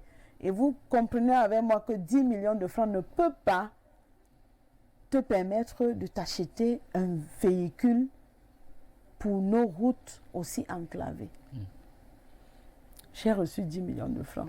Donc maintenant, pour la répartition, vraiment, moi je n'étais pas... Moi je suis nouvellement arrivée à l'Assemblée nationale, je ne sais pas comment... Quand on m'appelle honorable, vous avez votre dotation, je vais toucher. Je ne sais pas comment ça se passe, ça ne m'intéresse même pas comment ça se passe là-bas. Vous comptez le consacrer au développement de votre localité, cet argent-là? Pardon? Vous comptez le consacrer au développement de la localité? Vous pensez que j'ai attendu la dotation des véhicules pour commencer à... Je vous ai parlé tout à l'heure de la réflexion de la salle de classe. Je vous ai parlé tantôt de l'unité de production des masques que nous avons mis sur pied. Je vous ai parlé tantôt de la distribution et l'équipement même de certains centres de santé dans nos localités là. Je n'ai pas attendu la dotation du véhicule. On a dit dotation véhicule. J'ai acheté un véhicule là, de troisième main avec cet argent pour pouvoir au moins les premières ou deuxième, mes 2 premières années de pouvoir rallier. Sinon, si je n'avais pas ce véhicule, je n'aurais pas allé aujourd'hui dans le canton de Ouachek. Je voudrais qu'on aborde à présent un sujet qui concerne votre formation politique, le Parti camerounais pour la réconciliation nationale. Parlons justement de cette formation politique un tout petit peu. C'est un parti politique qui a vu le jour, c'était un 14 février 2003. Il a fallu attendre le double scrutin municipal et législatif du 9 février 2020, soit un peu plus de 17 ans pratiquement, pour que cette formation politique sorte de l'ordinaire. C'est l'effet Cabral à votre avis? Et est-ce que ce parti survivra si jamais Cabral Libye n'y est plus? C'est l'effet Cabral. Il faut déjà que je dise que le président Cabral est à la tête du parti du PCRN depuis le 11 mai 2019. Après, à la faveur du congrès qui s'est passé à Guidigis, où l'ancien président, moi j'aime bien l'appeler Papa Kona, que je vais saluer en passant, a permis et a facilité que ce congrès se passe dans le respect des statuts et règlements de ce parti. Et notre président a été, l'honorable Cabral Libye a été porté à la tête. C'est un parti que moi je prends ça sur moi. C'est un parti qui a une idéologie progressiste. Et qu'est-ce que ce parti faisait depuis 17 ans pour être aux oubliettes dans la sphère politique? Il a quand même fallu attendre 2020 pour avoir, à travers ce parti, 5 députés à l'Assemblée nationale et des exécutifs municipaux qui sont contrôlés par le PCRN. Avant, on n'entendait même pas parler de ce parti en termes de nom. Ça veut dire que vous avez enquêté sur ce parti? Ça veut simplement dire qu'on constate, comme vous et moi, que ce parti devient la troisième force politique au Cameroun, simplement avec ce contrat de partenariat. D'où la question de savoir, est-ce que vous avez l'impression que c'est un parti qui a véritablement une idéologie pour comprendre qu'en 17 ans, ce parti était pratiquement aux oubliettes? Mais pour qu'il soit créé, il a eu une idéologie. Il n'a pas été créé pour venir juste animer ou bien occuper l'espace parce qu'il voulait être... Non, pas du tout. Et puis, je ne sais pas si vous avez enquêté sur ce parti pour savoir qu'il n'a jamais eu d'élu. Mais je vous le concède même. Le Parti camerounais pour la réconciliation nationale a eu une sorte de résurrection. Parce qu'au Cameroun, on n'a pas beaucoup de partis politiques qui s'inscrivent sur la durée. Parce que nous sommes dans en Afrique, c'est généralement les partis États, les partis... ce parti au pouvoir qui a un certain maillage territorial, une certaine maîtrise de l'échiquier politique en termes de structuration, en termes d'implémentation. Et puis, ils ont l'avantage d'être au pouvoir, d'avoir cette machine qui leur permet de contrôler un certain nombre de choses. Donc, dans cette atmosphère-là, il est difficile à un parti politique parce que...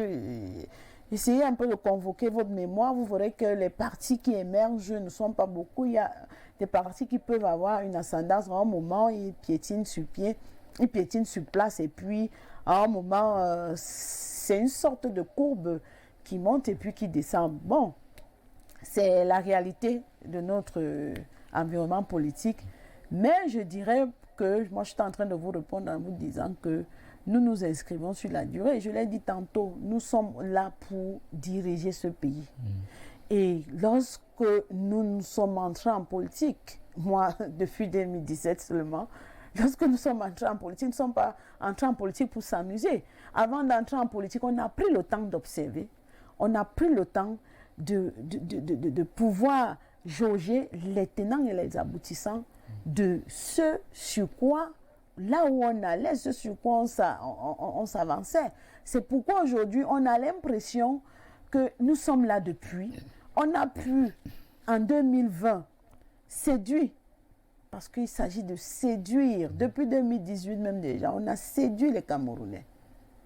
Et alors, cette dynamique qui a été impulsée par un homme, M. l'honorable Camara Libye, et cette jeunesse qui l'a suivi en écoutant le discours et en restant captif, qui s'est saisi de ce discours et qui a dit non, on se lève tous comme un seul homme pour soutenir ce projet.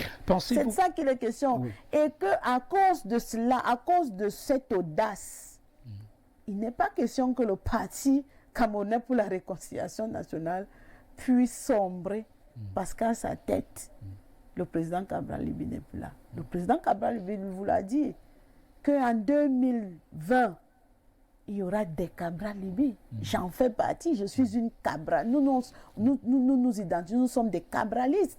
C'est ça notre idéologie. Nous sommes cabralistes et nous ne reculons pas. Le président Cabral Libye a posé les jalons. Nous continuons. Nous allons continuer à construire quand il ne sera plus là. Mais ce n'est pas à l'ordre du jour. Nous continuons à pouvoir nous abreuver encore de sa grande intelligence.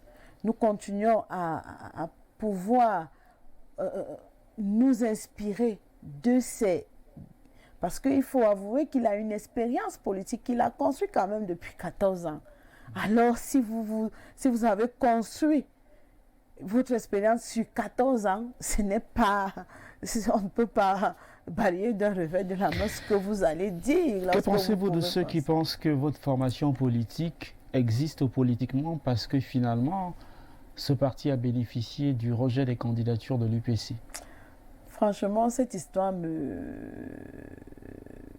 laisse un goût amer en travers la langue. Parce que moi, j'aurais voulu que l'UPC soit aux élections, combattre l'UPC dans son, entre guillemets, fief. Vous pensiez avoir des chances, par exemple, dans l'Union équilibrée? Mais bien évidemment. Bien avec évidemment, l'UPC, bien implanté dans ce bastion. Avec l'UPC, parce qu'en réalité, nous, on a un discours. Nous, on a tenu un discours. Nous, on a un projet. Nous sommes allés avec un projet. La 9e mandature, c'est l'UPC qui était dans l'Union équilibrée. Chaque candidat, pour ceux qui ont la chance d'être là, en principe, sa campagne devait être focalisée sur ses réalisations. L'UPC devait nous présenter ses réalisations sur 5 ans. En 5 ans, qu'est-ce qu'ils ont fait? En 7 ans, parce que cette mandature, la 9e mandature, a duré 7 ans. Qu'est-ce qu'ils ont fait pour l'Union équilibrée? Maintenant, nous, on avait notre projet qu'on présentait aux populations. Et je dis 2025, je souhaite, et je prie Dieu même pour cela, que l'UPC revienne dans l'Union équilibrée. Nous allons battre l'UPC dans l'Union équilibrée. Pour justement lever cet équivoque, parce que beaucoup de gens disent c'est parce que l'UPC n'était pas là que vous avez gagné les élections. Non. Nous avons gagné les élections parce que les populations ont cru en nous. Nous avons gagné les élections parce que nous avons travaillé. Nous avons travaillé ardemment pendant 3 ans. C'est pourquoi nous avons gagné les élections. Nous avons gagné les élections parce que nous avons barré la route à la fraude. Du moins, nous avons limité la fraude dans notre circonscription. C'est ça, c'est pourquoi nous avons gagné les élections. Et ça coûte quoi pour être candidat au sein de votre formation politique à une élection? Ça coûte cher aux postulants? Je sais pas ce que vous entendez par ça coûte cher. Chez nous, on n'est pas investi. L'argent n'est pas la condition pour être investi. Chez nous, pour être investi, il faut présenter, du moins pour les dernières investitures, il fallait présenter un projet. Maintenant, lorsque vous avez présenté un projet, il y avait des critères. Ce que vous avez apporté, comment vous avez travaillé, comment vous pensez implémenter votre projet, quels sont les moyens que vous vous donnez pour pouvoir implémenter votre projet. En fait, on n'a pas... il était question de choisir des candidats qui avaient une certaine pertinence dans les idées, une certaine révolution dans les idées, parce que, comme je vous l'ai dit, et je continue à vous dire, nous sommes là pour diriger le Cameroun. Et lorsqu'on veut se diriger, ce n'est pas une aventure, on n'est pas là en aventure, on n'est pas là pour avoir... c'est pas parce qu'on avait faim qu'on est allé aux élections. Déjà que nous qui sommes les députés d'Union Ekele, chacun avait sa petite activité qui lui permettait de vivre et d'aider sa petite famille. Donc nous sommes allés parce qu'on avait des idées. Et nous pensons, parce que nous avons nos idées, et nous pensons que nos idées peuvent aider à ce que nos populations puissent justement se sentir à l'aise, avoir des conditions de vie décentes. Nous sommes là pour réparer les injustices. Et nous sommes là pour nous, notre leitmotiv, c'est l'homme au centre de nos préoccupations. Parlons notre des injustices. développement, justement, est axé sur l'être humain. Très bien. Parlons de ces injustices. Vous vous érigez en réparateur des torts. Vous avez 5 députés à l'Assemblée nationale. Vous êtes la 3e force politique au Cameroun aujourd'hui. Vous pensez que ça change quelque chose? Bien évidemment que ça change. Vous avez amélioré les conditions de vie et réparé les injustices en ayant une proportion minime dans une sphère décisionnelle, par exemple l'Assemblée, où le RDPC conserve une majorité écrasante. Vous pensez que vous allez changer quoi exactement là? Je vais vous prendre un exemple terre à terre. Aujourd'hui, je suis allée permettre aux enfants de reprendre les classes. Il y a de cela 5 ans, cette école aurait fermé parce que la toiture est partie à cause de l'impact environnemental. Aujourd'hui, j'ai permis à des milliers d'élèves de pouvoir reprendre les classes, de pouvoir terminer l'année scolaire. Je pense qu'elle est même déjà terminée avec les examens qui se déroulent, et de pouvoir continuer à mener leur activité scolaire. Ça, c'est améliorer une condition de quelqu'un. C'est-à-dire quelqu'un qui était dans le désespoir, il ne savait pas comment il allait faire. Et puis voilà, un élu qu'il a élu vient avec une solution ponctuelle. Je vous ai dit tantôt que nous avons distribué, je pense, 60 000 masques déjà aux populations. Ça, on te donne un masque gratuitement alors qu'il fallait l'acheter à 500 francs, à 1200 francs dans les boutiques. Peut-être vous trouvez que cela n'est insignifiant, mais pour moi, en 4 mois, c'est quelque chose. Au niveau de l'Assemblée nationale, je pense que si vous vous intéressez autant à l'activité parlementaire, c'est parce que les députés PCRN bougent les lignes de ce côté. Qu'est-ce qui bouge concrètement? Quelle ligne a bougé depuis que vous êtes là-bas? Je n'ai pas vu une seule proposition de loi qui a fait l'objet d'examen. Qu'est-ce qui bouge? Vous avez parlé tout à l'heure de la loi sur les activités, régissant les associations culturelles et artistiques, passée comme une lettre à la poste, justement parce que vous êtes minoritaire à l'Assemblée. Non, quand vous dites qu'elle est passée comme une lettre à la poste, ça veut dire que vous n'êtes pas... je ne voulais pas vous titiller en disant que vous n'êtes pas sérieux. Cette loi a fait couler beaucoup d'encre. C'est pourquoi vous vous êtes intéressés, vous, les hommes de médias. Depuis que vous êtes, excusez-moi, depuis que vous êtes journaliste, dites-moi l'activité parlementaire combien de députés se sont levés, ils ont dit, parce que nous avons précisé ce que vous omettez de dire, que la loi sur les associations culturelles, qu'il soit mentionné dans les minutes de l'Assemblée nationale que le PCRN n'est pas content de cette loi, parce qu'elle est une mauvaise loi. Vous avez oublié qu'à l'Assemblée nationale, c'est la majorité qui commande. Mais même si c'est la majorité qui commande, du moment où on a dit qu'elle n'est pas bonne la loi, qui va donc l'appliquer? Est-ce que le fait qu'elle soit passée comme une lettre à la poste veut dire qu'on va l'appliquer? Est-ce que le fait qu'elle est passée comme une lettre à la poste veut dire que c'est une bonne loi? Non. Parce que lorsque vous vous dites que qu'est-ce que vous avez fait concrètement, j'ai dit que nous, à l'Assemblée nationale, nous relevons les incongruités, les ambiguïtés et les sous-entendus qui ne nous permettent pas de décoller. Et les ministres en sont conscients. Vous avez parlé tout à l'heure de mon collègue Nietzsche, qui a, par voie de presse, interpellé le gouvernement sur la gestion de la pandémie. Et j'aurais appris que son interpellation n'est pas tombée sur du sable. Hein. Apparemment, cette interpellation est tombée sur une terre fertile. Vous ne pouvez pas dire que nous ne bougeons pas les lignes. Vous ne pouvez pas le dire. Parce que nous ressentons que les lignes bougent. Peut-être encore, ça dépend de la ligne. Parce que là, maintenant, il faut qu'on s'y mette. Parce que ce n'est pas quelque chose de matériel. C'est imaginaire. Sur lequel on peut apprécier la pertinence de la présence d'un député à l'Assemblée nationale. Vous avez le contrôle de l'action du gouvernement par les voies des questions orales. Vous avez une mission d'enquête parlementaire qui peut être mise sur pied. Vous avez également les propositions de loi, sauf sur les 3 cas de figure. On n'a pas beaucoup observé que les lignes bougent sur ces 3 mécanismes. Si vous pouvez me rappeler, quand est-ce que le PCRN est à l'Assemblée? Depuis combien de temps le PCRN est à l'Assemblée nationale? Ou bien si c'est depuis 2020. Si c'est une évaluation à mi-parcours, je suis donc en train de vous dire que pour des personnes qui nouvellement entrent à l'Assemblée nationale, sont jeunes en politique, la sagesse, nous sommes des Bantous, voudrait que lorsque vous arrivez quelque part, que vous observiez.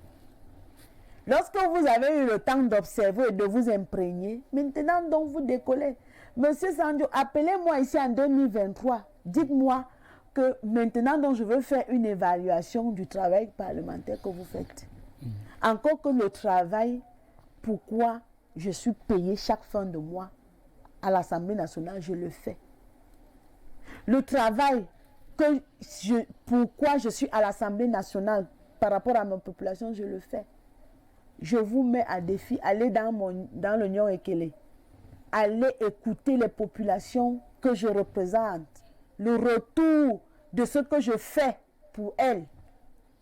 Je dis qu'en tant que député, même si nous sommes 5, nous bougeons les lignes. Ces lignes-là, vous ne pouvez pas les voir justement. Pourquoi? Parce que il n'est pas question de voir d'une ligne matérielle. Et que il ne faut pas qu'on oublie que les gens ont été habitués à un fonctionnement assez classique. Et que quand le PCRN arrive, le PCRN apporte une autre façon de faire. Alors il faut un temps d'imprégnation pour vous autres qui ne voyez pas ces lignes qui bougent. Il vous faut un temps d'imprégnation, il vous faut un temps de pouvoir vous accommoder à la nouvelle façon. Et c'est pourquoi je vous invite à ne pas rester à regarder seulement. Entrez et comprenez ce que nous sommes en train de bouger les lignes. Parce que moi, je vous comprends très bien. Le problème, c'est que comme vous êtes habitué à bien évidemment, en comparaison n'étant pas raison, à une façon de faire, nous, au PCRN, nous vient avec la rupture et on apporte une nouvelle façon de faire. Il n'est donc pas évident pour certains sceptiques de pouvoir comprendre que la nouvelle façon, l'orientation que nous donnons maintenant pour la gestion du pays a changé. Il faut un temps d'assimilation, il faut un temps d'imprégnation. Et c'est ce temps-là que vous êtes en train de passer et progressivement, d'ici quelques temps, vous allez vous imprégner et voilà, vous allez comprendre que nous bougeons les lignes. 2 questions, honorable Ngoïsi, pour sortir de cette phase d'échange avec vous ce soir. Sur une chaîne de télévision concurrente, vous parliez du leader du mouvement pour la renaissance du Cameroun et vous indiquiez que c'est un inconnu politique. Oui, les journalistes, franchement, je sais que généralement les journalistes, vous aimez Est-ce que ce n'est bien- pas prétentieux? Je ne sais pas ce qui est prétentieux, j'ai dit ceci. À la lumière des cours qu'on donne, je pense, en première année de sciences politiques, un parti politique, c'est un mouvement ou bien c'est un regroupement de personnes qui va à la conquête du pouvoir. Lorsqu'un parti politique se déroge de la principale raison d'être, c'est-à-dire conquérir le pouvoir à travers les élections, parce qu'il y a plusieurs façons d'accéder au pouvoir. Il y a la rue, il y a les armes, il y a les urnes. Lorsque un parti politique donc se déroge de sa raison d'être, il devient un groupe de pression. Parce qu'un groupe de pression, en réalité, c'est quoi? C'est un groupe de personnes qui influencent l'exécutif pour que les conditions des populations soient améliorées. C'est ce qu'est devenu ce mouvement. Et j'ai dit que, et pourquoi je le dis à la suite de la une d'un journal qui comparait l'honorable Cabral Libye au président du mouvement pour la renaissance, je pense que c'est le mouvement Renaissance du Cameroun. Et j'ai dit que c'était exagéré. Parce qu'on ne peut pas comparer un élu qui représente le peuple à un leader d'opinion qui n'a aucun mandat ou bien qui n'a reçu aucun mandat de représentativité du peuple, parce que l'honorable Cabral Libye est un élu. Et en sa qualité d'élu, il peut prendre position, il peut donner un certain nombre de... Vous l'avez si bien dit avec mon collègue Ninche, l'honorable Ninche, il peut prendre des positions sur la place publique pour qu'un certain nombre de choses soient corrigées. Mais lorsque c'est un individu, fût-il deuxième d'une ancienne élection présidentielle, cela ne lui donne pas le droit. Avec un peu plus de 14% des suffrages exprimés, loin d'ailleurs des 4% de l'honorable Cabral Libye. Non, l'honorable Cabral Libye a eu 6,38%. On est bien loin des 14% quand même. Je n'en disconviens pas, mais je dis nous ne sommes plus aux élections présidentielles. Et j'aime bien souvent cette expression du ministre Atangandi qui a dit qu'il n'y a pas de statut d'ancien candidat à l'élection présidentielle. Donc cela ne lui confère aucun statut parce qu'il a été deuxième à une élection présidentielle que forcément, encore que je dis que mon croussement est né du fait qu'il y a eu comparaison et je me suis indignée qu'on ne devrait pas comparer des entités qui évoluent de manière opposée. En un mot pour sortir de cette phase d'échange, ce sera en un mot. Parlons d'émancipation de la femme. On a pratiquement 1 minute pour prendre les différentes unes des journaux qui paraîtront lundi prochain. D'abord, je prenais quelques chiffres simplement. À la lumière justement du dernier recensement de la population, la femme reste évidemment la couche de la population la plus importante en termes numériques. J'essaie de faire des comparaisons à l'Assemblée nationale. Vous êtes 61.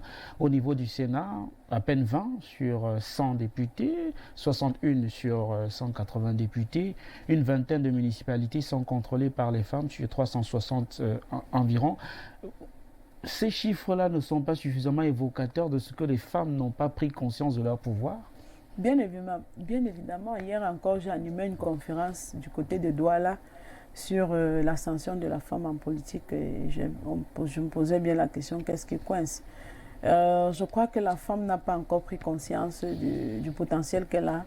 et de la représentativité, parce que en démocratie, la représentativité est très importante. Plus on est nombreux, plus on fait en sorte que les choses puissent changer. C'est pourquoi j'invite les femmes à vraiment prendre le taureau par les cornes et à se lancer dans les activités politiques. Nous, les femmes qui sommes devant, nous disons c'est pas une vue de l'esprit, cela est capable, cela est possible, pardon, mais lorsqu'on veut, on peut, lorsqu'on se donne les moyens, on peut. Mais moi, je pense que le problème des femmes, c'est les hommes. Les hommes n'encouragent pas beaucoup les femmes. C'est pourquoi même vous, monsieur, encouragez votre femme à aller s'inscrire sur les listes électorales. Lorsque les élections vont arriver, qu'elle soit candidate, encouragez-la. Vous qui avez les femmes à la maison, encouragez vos femmes à s'inscrire sur les listes électorales. Encore, il faudrait qu'elles prennent conscience de l'importance de Non, mais c'est vous, les hommes, qui devez leur faire prendre conscience. Parce que la femme a toujours peur de qu'est-ce qu'on va dire. Moi, mon mari est ceci, qu'est-ce qu'on va dire de moi. C'est vous qui devez dire à votre femme que non. Même à votre soeur, encouragez-les à s'intéresser à la chose politique. Encouragez-les à aller pour diriger, pour occuper des instances. Surtout, moi, j'ai beaucoup d'admiration pour les femmes qui ont été élues, celles-là qui sont passées par les batailles des investitures, celles-là qui sont passées, qui sont passées par la campagne, celles-là qui sont passées par le vote. J'ai beaucoup d'admiration pour ces femmes-là. Donc, moi, il faut lever aussi le pan des us et coutumes, nos traditions.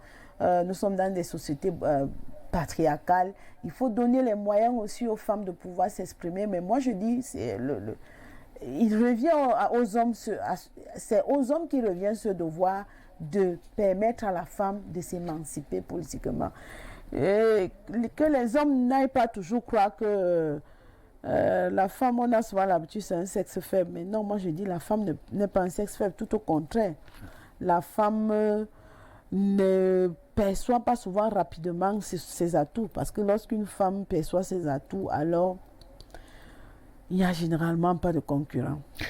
On va prendre la dernière articulation, le Vox Follower, et rendre public les unes de quelques journaux qui paraîtront le lundi prochain. A tout de suite.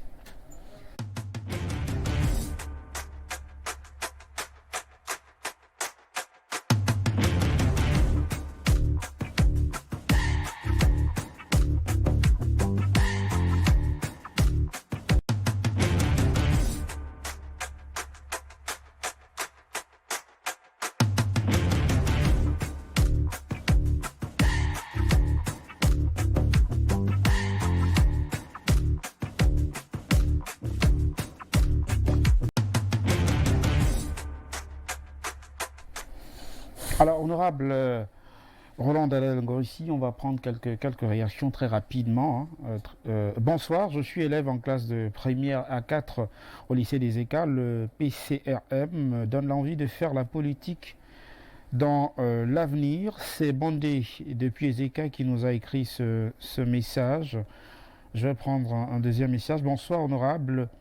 Vous nous décevez, vous ne voulez pas condamner un collègue qui est agitateur. Il existe des canaux pour interpeller les membres du gouvernement. Il ne faut pas faire dans la langue de bois. C'est dommage.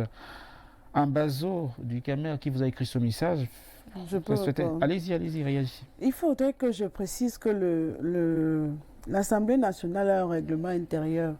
Et le règlement de l'intérieur de l'Assemblée nationale n'interdit pas à l'honorable Nietzsche de saisir la presse pour s'exprimer. S'il estime que c'est la langue de bois que j'utilise, bon, c'est son droit. Mais le règlement intérieur n'interdit pas à l'honorable d'aller dans les médias pour pouvoir s'exprimer. Bonsoir monsieur, et surtout mes hommages à madame le député. Je vous encourage et vous félicite pour la pertinence et le caractère prolixe de votre invité. Le député au Cameroun élu du peuple, représentant du peuple, le magistrat dit le droit au nom du peuple camerounais. De manière concrète, quelle est l'implication du député face aux frasques que posent nos magistrats au quotidien?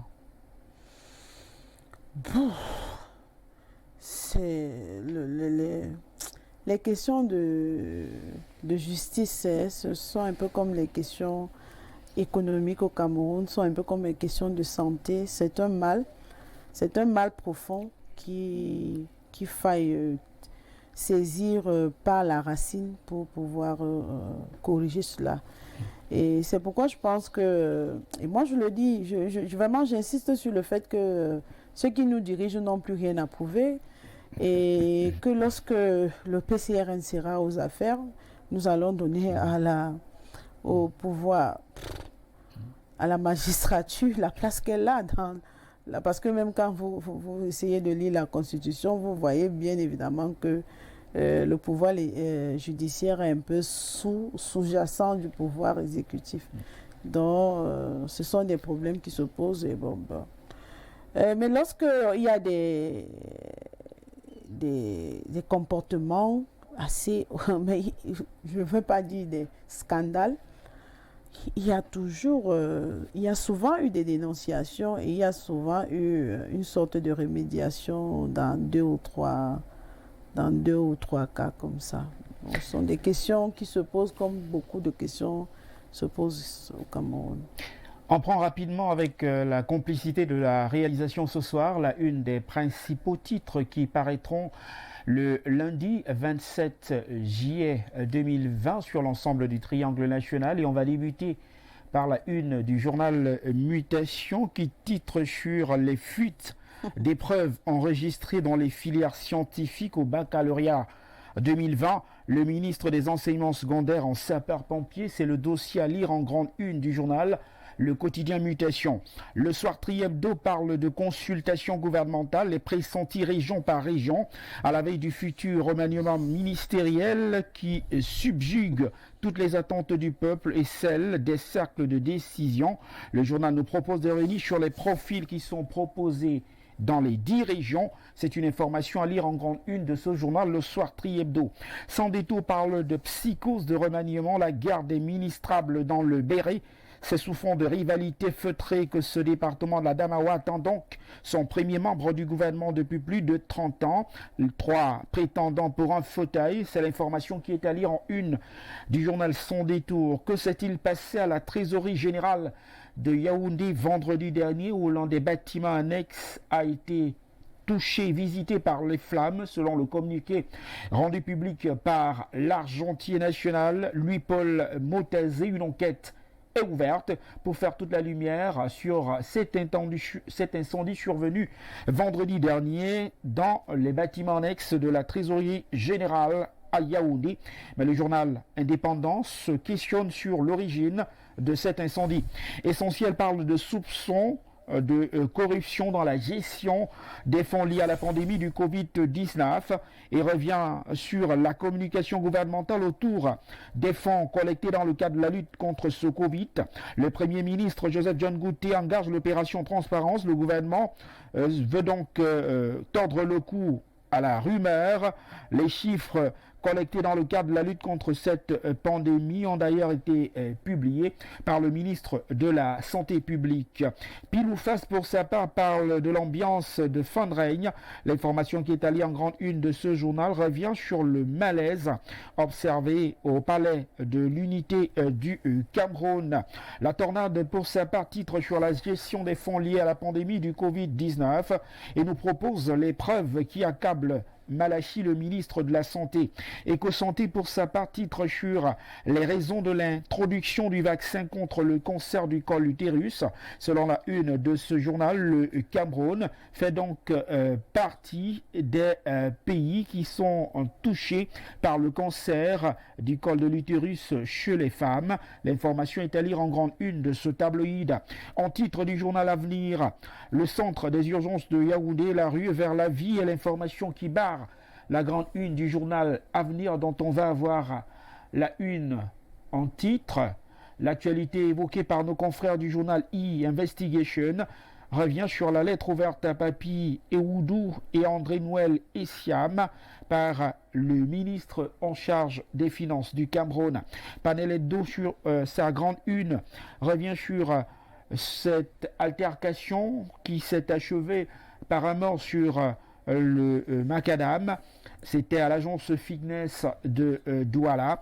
Le journal retrace ce drame qui s'est produit dans les agences de cette compagnie de transport interurbain à Douala. C'est une information qui est à lire en grande une de ce journal.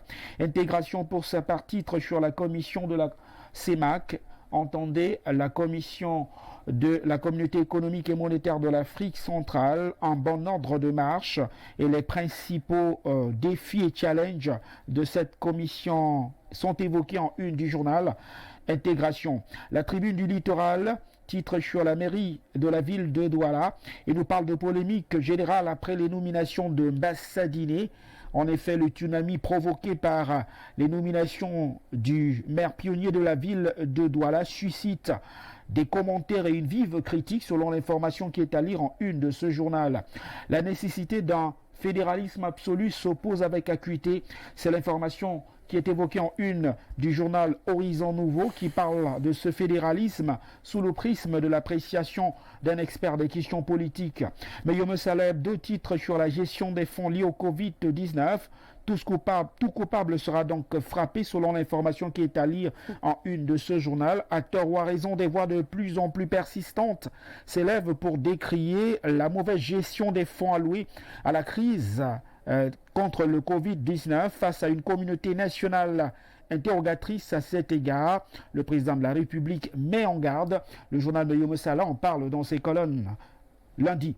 Propos mensongers, Lupaul Motazé recadre Jeune Afrique au sujet des allégations insinuant que plus de 400 contrôleurs fiscaux en début d'année 2020 ont donc investi les entreprises publiques au Cameroun, lesquelles font d'ailleurs face à quelques difficultés liées à la pandémie du Covid-19. Des avortements, des mutilations génitales et des ventes de fœtus. C'est l'enquête qui est proposée par le journal Ladies News en une, qui parle des dénonciations qui ont été faites par plusieurs médecins et un étudiant de l'Institut supérieur des technologies de Kolindon de Yaoundé, qui parle d'un réseau de mutilation et d'avortement observé au sein de cet établissement hospitalier. Une information qui est d'ailleurs à lire en grande une de ce journal Ladies News qui, comme l'ensemble des autres journaux précédents, paraîtra le lundi 27 juillet 2020. C'est demain. Merci de nous avoir suivis dans le cadre de cette livraison. Honorable Adèle Roland-Goïssi, merci d'avoir accepté d'être l'invité de la Ligne Rouge ce soir. Merci, c'est moi qui vous remercie. J'espère bien que j'ai satisfait nos compatriotes. Et si j'ai heurté la sensibilité de quelqu'un, je vais m'excuser. Mais comme je vous l'ai dit, j'ai dit merci, malgré que j'ai eu une journée assez chargée. J'ai tenu à être là ce soir pour partager avec nos compatriotes. Merci de l'honneur que vous nous faites ce dimanche. Merci aux téléspectateurs d'avoir suivi ce programme ce dimanche encore. J'aurai le privilège et le plaisir de vous retrouver dimanche prochain. S'il plaît à Dieu, bien le bonsoir.